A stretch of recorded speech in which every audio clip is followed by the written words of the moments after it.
안녕하세요. 제임스 테레비 제임스입니다. 오늘은 벤처 또는 아니면 스타트업을 하시는 분들에게 꼭 필요한 투자자에 대해서 설명을 드리도록 하겠습니다. 투자자라고 제가 말씀을 드리는 거는 개인일 수도 있지만 기관일 수도 있고 회사, 사모펀드, 증권회사, 은행일 수도 있어요. 그냥 이것을 그냥 저는 쉽게 그냥 투자자라고 표현하도록 하겠습니다. 많은 스타트업에 계시는 분들이 자금을 받기 위해서 VC, 벤처 캐피탈, VC를 알아보시는데요. 자신의 업력, 아니면 상황, 아니면 성향, 투자 금액 이런 것들은 신경 안 쓰고 오로지 VC만 먼저 알아보고 있어요. 아닙니다. 반대로 하셔야 돼요. 먼저 나 자신을 먼저 싹 다 체크해 놓고 내가 어느 투자자와 만나야 되는지를 알고 접근하셔야 돼요. 접촉하셔야 됩니다. 그래야 더 효율적이고 효과적이고 전략적으로 투자 유치에 성공하실 수가 있습니다. 자, 그러면은 투자자 구분을 좀 해볼게요. 투자자 구분에는 세 가지가 있습니다. 첫 번째, 1회 투자 금액이 서로 다 달라요. 알고 계셔야 됩니다. 자, 그러면 두 번째, 금액이 차이가 남으로 인해서 양적, 질적 평가가 달라질 겁니다. 말 그대로 내가 적은 금액을 원한다면, 투자를 받고 싶다면 양적, 질적 평가가 약하게 들어올 거예요. 하지만 내가 필요한 금액이 1억이 아니라 10억이다. 그러면은 10억을 투자해주는 투자자 입장에서는 양적, 질적 평가를 더 꼼꼼하게 보겠죠. 여기서 양적, 질적 평가라는 것은 투자자 입장에서 투자 회사, 스타트업을 볼 때 평가를 할 거 아닙니까? 이게 가능할지 아닐지 평가를 할 때 질적, 기술은 있는지, 아이디어는 좋은지, 회사 규모는 어느 정도인지 이런 것들을 보겠죠. 질적으로 보는 거예요. 그리고 양적인 것은 매출은 어떤지, 순이익은 어떤지, 지출은 어떤지 이런 것들을 보는 게 양적입니다. 이런 것들을 더 꼼꼼하게 본다는 거죠. 금액이 높을 때. 자, 그리고 세 번째는 투자금을 1회 받고 2회도 받고 3회도 받을 수 있어요. 자, 그런데 어디선가에 받았을 때 더 이상 투자를 못 받을 수도 있습니다. 작은 규모를 받았다면 커지면서 큰 곳도 받을 수 있는데 처음부터 큰 곳에서 작은 금액을 받았다면 작은 곳에서는 못 받습니다. 이 세 가지 꼭 기억하시기 바랄게요. 자, 그러면 종류에 따른 투자 금액, 유치받을 수 있는 금액을 알아보도록 하겠습니다. 가장 먼저 뭐가 있냐면은 클라우드 펀딩이 있어요. 클라우드 펀딩은 낮은 금액부터 높은 금액까지 있습니다. 대체적으로 클라우드 펀딩은 5천만 원에서 한 5억 정도까지가 있어요. 요 손 세워 둘게요. 자, 작은 금액을 뭐라 하냐? 리워드형이라고 합니다. 그리고 높으면 높을수록 지분형이라고 합니다. 클라우드 펀딩에서 이런 제품을 생산할게요, 투자해주세요 라고 나오죠. 한마디로 돈을 투자하면 물건이 다시 들어온다는 겁니다. 이게 리워드형이에요. 자, 그런데 금액이 좀 높다면 이거는 지분형입니다. 돈을 투자할 테니 지분을 줘. 이런 거거든요. 자, 그러면 가장 아래 단계에 또 뭐가 있느냐? 요 아래 단계는 엔젤 투자가 있습니다. 엔젤 투자. 그 바로 위에가 개인 투자 조합이 있어요. 그 바로 위에가 무엇이냐? 엑셀러레이터가 있습니다. 그리고 마이크로 VC 이런 게 있죠. 그 위에 또 뭐 있냐? 기보, 신보, 중기청 이런 것들이 있죠. 그 위에 뭐가 있냐? 신기사, 신기술 투자회사, 창투사, 창업투자회사, LLC, 유한회사 이런 거 있습니다. 그럼 그 위에는 뭐가 있냐? 그 위에는 사모펀드, 증권회사, 은행 이런 것들이 있겠죠. 이런 것들은 제일 낮은 것들이 보면 클라우드 펀딩부터 시작해서 엔젤 투자죠. 이런 것들은 한 5천 정도. 그 윗단계 개인 투자도 있고, 그 다음에 또 그 바로 위에가 또 엑셀러레이터가 있잖아요. 이쪽은 한 2억 정도. 그 위에가 뭐가 있냐? 마이크로 VC, 그리고 또 신보, 기보, 중기청. 신보, 기보, 중기청은 많은 분들이 대출해주는 곳인 줄 알아요. 하지만 투자도 합니다. 우리가 잘 몰라서 그렇죠. 이쪽은 한 5억 정도까지가 됩니다. 2억에서 5억이죠. 그리고 LLC, 유한회사, 그리고 창투사, 신기사, 이런 쪽은 5억 이상. 그래서 사모펀드 있죠. 그 위에는 사모펀드, 뭐 증권회사, 은행, 뭐 이런 것들은 어떻습니까? 몇십억, 몇백억, 몇천억 가능하죠. 요런 거 알아두시고, 밑에일수록 투자받고 올라갈 수 있어요. 하지만 제일 위에 마이크로 VC, 그리고 신기사, 장기사, LLC형, 유한회사, 그 위에 사모펀드 뭐 이런 것들 있잖아요. 이런 쪽을 혹시라도 먼저 받는다면 이 밑에 클라우드 펀딩, 그 다음에 제일 밑에 뭐 있죠? 요 옆에는 엔젤, 개인 투자 종합, 그런 다음에 엑셀러레이터, 그 다음에 기보, 신보, 중기청, 이런 거를 못 받게 돼요. 못 받게 됩니다. 위쪽을 먼저 받으면 안 된다는 거예요. 내 금액이 정말 크다면 위에 받는 게 맞지만, 그렇게 크지 않다면 밑에서부터 차곡차곡 1차 투자, 2차 투자, 3차 투자 받으실 수 있습니다. 투자자는 총 7가지가 있습니다. 첫 번째가 뭐가 있냐면은 엔젤 투자예요. 엔젤 투자자. 엔젤 투자는 금액이 약합니다. 5천.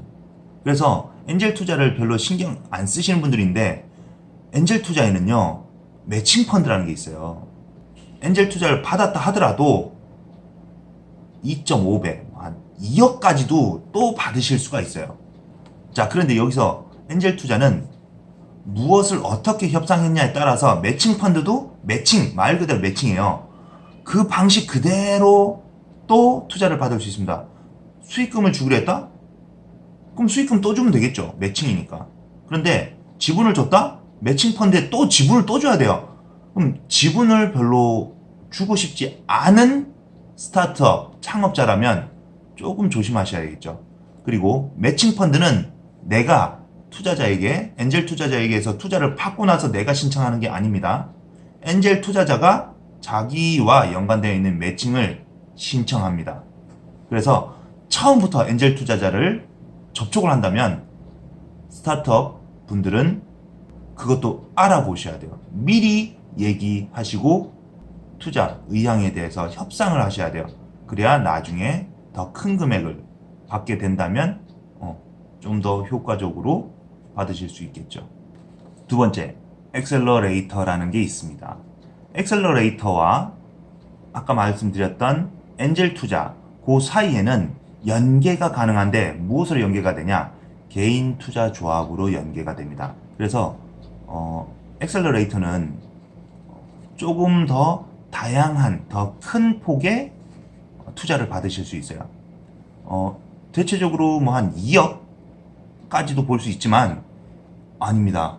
이게 어떻게 융합이 되어 있냐에 따라서 뭐 80억짜리도 있어요. 그렇기 때문에 엑셀러레이터를 만날 때 더 크게 유치를 받을 수 있습니다. 하지만 엑셀러레이터 또 다른 점이 있어요. 자기가 진행하고 있는 프로그램에 참여해야 되는 게 있습니다. 어떻게 보면 좀 더 세밀하죠. 좀 더 시스템적이죠. 그래서 우리나라에서 국책, 우리 정부에서도 엑셀러레이터를 계속 지원을 해주고 있어요. 다른 나라와 연계한다든가 수출 때문에. 그럼 엑셀러레이터가 있습니다.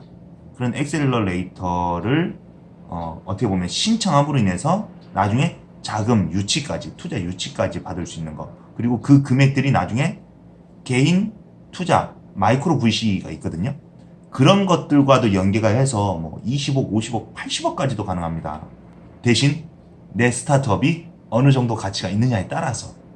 그렇죠. 가치가 없는데 50억, 80억 해주진 않을 거잖아요. 그래서 엔젤이 제일 작고 그 다음에 개인 투자 조합 이렇게 연계가 돼 있어요. 그리고 거기에 연계가 되어 있는 게 바로 윗단계 엑셀러레이터도 있다는 거. 2억에서 5억까지도 되지만 더 윗단계까지도 된다는 거 알아두시기 바랍니다.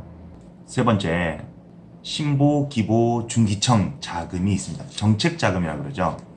신보, 기보, 중기청 하면은 대체적으로 보증으로 인한 대출을 생각하죠. 저리의 대출을 생각하는데 자체적으로 투자하는 경우도 있습니다. 굉장히 발전성이 좋은 회사 또는 중간에 봤더니 되게 잘 되고 있어요. 그러면은 신보, 기보, 중기청에서 먼저 투자를 제안하는 경우가 있습니다. 또는 창업자 입장에서 한 번씩 뭔가 호재가 있을 때 신보, 기보, 중기청 영업점에게 미리 알려줄 필요가 있어요. 그래서 받을 수가 있죠. 나중에 한 번씩 보증, 연계, 투자, 상품 이런 것들이 떠요. 그러면은 그때 신청할 수도 있죠. 하지만 항상 보증이란 단어가 들어가요. 그거 조심해야 됩니다. 기관에서 뭔가를 먼저 받았다면 투자 자금이겠죠. 받았다면 안 되는 경우가 있어요. 기관이라 하면 엔젤도 기관에 속합니다. 다 기관에 속해요. 자금 더 받을 수 있지만 어디냐에 따라서 또는 얼마를 받았냐에 따라서 안 될 수도 있습니다. 그래서 기관이 아닌 곳, 저희는 기관이 아니네요. 왜냐면 개인 투자 회사니까 그냥. 그래서 개인적으로 한마디로 투자하는 거예요. 그렇기 때문에 기관 자금도 받을 수 있겠죠. 그런 팁이 있겠네요. 네 번째입니다. 벤처 캐피탈, VC죠. VC는 기본적으로 한 세 가지가 있습니다. 기술금융회사, 그 다음에 창업투자회사, 그리고 LCC, 유한회사라는 게 있는데 다 비슷비슷해요. 이런 것들은 뭐냐? 그냥 투자 금액에 따라 달라요. 한 2억에서 5억 정도? 좀 더 받을 수도 있겠죠. 10억 이런 식으로 올라갈 수도 있겠지만 대체적으로 그렇습니다. 그래서 이 VC 같은 경우는 초기 창업 회사한테는 잘 안 맞아요. 잘 안 맞아요. 왜냐면 금액이 크기 때문에. 그래서 어느 정도 조금 진행이 된 회사들은 VC를 찾죠. 초기 회사들은 어디를 찾냐? 엔젤 쪽을 많이 찾죠. 엑셀러레이터라든가 아니면 클라우드 펀딩이라든가 이런 쪽을 많이 찾죠. 한 몇 년 지난 곳들이 보면은 이제 창기사, 그 다음에 신기사, LCC 이런 쪽을 찾죠. 다 비슷비슷해요. 별거 없어요. 그냥 기관이고 마이크로 VC 역할 하니까 5억 그런 그 정도를 합니다. 그리고 전문 투자 기관이 있습니다. 전문 투자 기관이 뭐냐면은 사모펀드, 그 다음에 증권, 자산운용, 은행 이런 쪽에서도 지분을 주고 투자 유치를 할 수 있습니다. 그런데 금액이 굉장히 크죠. 굉장히 크죠. 이쪽은 5억 이상 10억, 100억 이런 쪽이에요. 네. 이런 쪽 같은 경우는 뭐랄까 아까 제가 말씀드렸던 게 금액의 크기에 따라서 양적, 질적 평가가 다르다고 했잖아요. 굉장히 달라집니다. 그러면은 조금 양적, 질적 평가가 좀 약한 곳이 어디냐? 기보, 신보, 중기청 이런 쪽이 받기는 어디나 다 비슷비슷할 거예요. 까다로울 거예요. 어차피 돈 주는 거니까.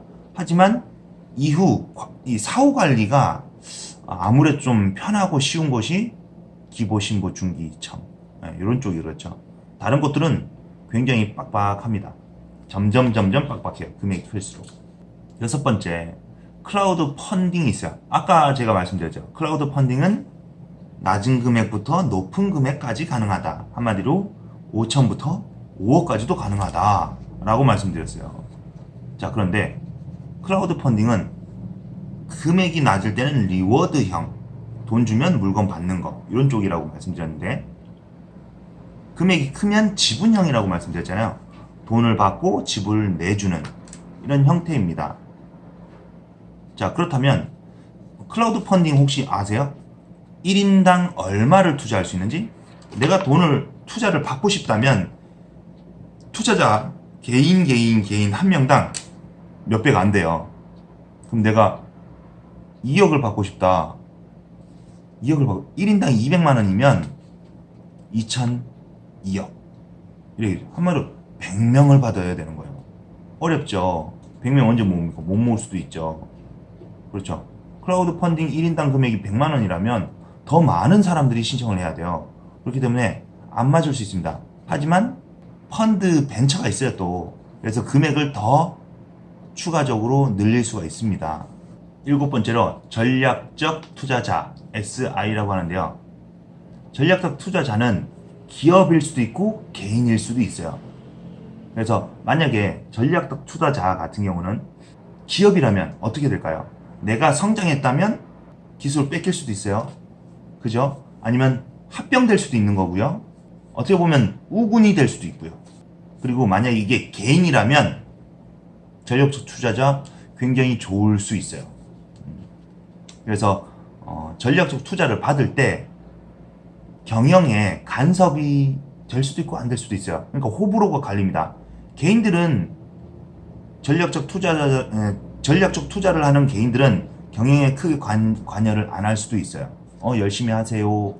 하지만 기업에서 전략적 투자를 한다면 관여를 할 수도 있습니다. 이런 기술을 해라, 저런 기술을 해봐라, 너희 기술 한번 좀 가져와 봐라, 이거 우리 같이 개발하자. 그러다가 기술 뺏길 수 있어요. 조심해야 되는 경우도 있습니다. 무조건 투자 받는다고 좋은 건 아니에요. 어떻게 보면은 저희가 하는 게 전략적 투자 같기도 하고요. 일단 금액의 여하에 따라서 규제가 없는 거, 그게 가장 좋긴 하죠. 이렇게 오늘 같은 경우는 투자자 7가지에 대해서, 원래는 더 많죠. 같은 성향끼리 묶어서 제가 설명을 드렸을 뿐 서로 다른 겁니다. 자신이 유치하고 싶은 금액에 따라서 스타트업들은 투자자를 찾아야 됩니다. 오늘 그거에 대해서 제가 설명을 간단하게 드렸어요. 뭐 깊이 있게 드렸는지 모르겠지만 어떤 것들이 있는지 이해하고 나중에 내 상황에 따라서, 성향에 따라서 내가 원하는 또는 규모, 금액에 따라서 선택해야 된다는 거 잊지 마시고요. 오늘 여기까지 하겠습니다. 좋아요, 구독 눌러주셨죠?